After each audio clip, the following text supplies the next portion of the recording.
स्वप्न ही मानवाच्या मनातील एक रहस्यमय गोष्ट आहे. दिवसातून अनुभवलेले क्षण, मनातल्या इच्छा, चिंता, भीती किंवा दडपलेल्या भावना स्वप्नांच्या रूपात डोळ्यांसमोर येतात.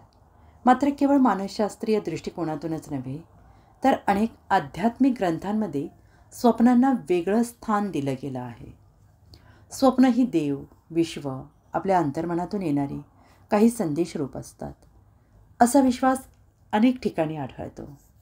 सकारात्मक दृष्टीने आध्यात्मिक स्वप्नांचा अर्थ असा मानला जातो की ते आपल्या आत्म्याशी संवाद साधण्याची एक पद्धत असते.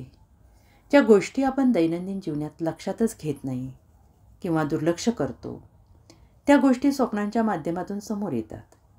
काही वेळा आपल्या भविष्यात घडणाऱ्या घटनांचा संकेत या स्वप्नातून मिळतो. यालाच भविष्यसूचक स्वप्न असं म्हणतात. भारतीय तत्त्वज्ञानानुसार स्वप्न ही केवळ मनाचे खेळ नाहीत, तर ती आपल्या कर्माशी संबंधित असतात.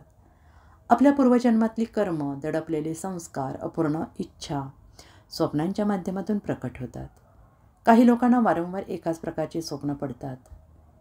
याचा अर्थ त्यांच्या अंतर्मनात एखादा संदेश सतत दडलेला असतो.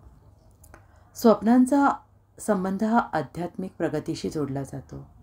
साधना करणाऱ्या व्यक्तींना स्वप्नांच्या माध्यमातून दैवी दर्शन, गुरूंचे मार्गदर्शन, विश्वाची चिन्ह दिसतात. अशा स्वप्नांचा अर्थ केवळ बाह्यदृष्ट्या न पाहता त्यांच्या मागील संदेशाकडे लक्ष देणं महत्त्वाचं असतं. अनेक वेळा स्वप्न आपल्या सावधींचा इशारा देतात. काही अपघात, अडचणी, संकट येण्याआधी त्याचे संकेत स्वप्नातून मिळतात. हे संकेत दुर्लक्षित न करता त्यामागचे आध्यात्मिक महत्त्व ओळखणं गरजेचं असतं. शेवटी स्वप्न ही आत्म्याशी जोडलेली एक गूढ खिडकी आहे.